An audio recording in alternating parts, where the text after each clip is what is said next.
দেশের বাড়ি কই? মতলব। তো তুই মতলব থেকে ঢাকা কি লিয়ে যেতেছ? আচ্ছা ভোলা যাবি, হ্যাঁ ভোলা যায় তারপরে কাজ করিস। কয় ভাই বোন তোরা? দুই ভাই দুই বোন। তোর আম্মু কি করে? আচ্ছা বাপ? বাপ নাই। বড় ভাই আছে? কি করে? ঢাকা থাকে? খরচাপাতি দেয় না? আচ্ছা। এখন তুই এই যে চাকরি কই যে কাজ করস, ভোলার থেকে এসে ঢাকা যাবি, ঢাকার খাবার ভোলা যায় কাজ করবি। এবার এই কাজ করে টাকা কারে দিবি? তোর আম্মারে? আচ্ছা। তোর আম্মা কাজ করে না? আচ্ছা মা বড় করতে চাইছে।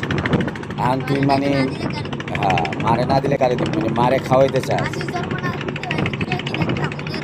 আচ্ছা আচ্ছা। এখন তুই কাজ কইরা মানে টাকা পয়সা কামায় তোর আম্মার দিবি, তোর আম্মা জানি সুখে শান্তিতে খাইতে পারে। তোর এটা আশা, তোর আশাটা জানি আল্লাহ পূরণ করে। ইনশাল্লাহ।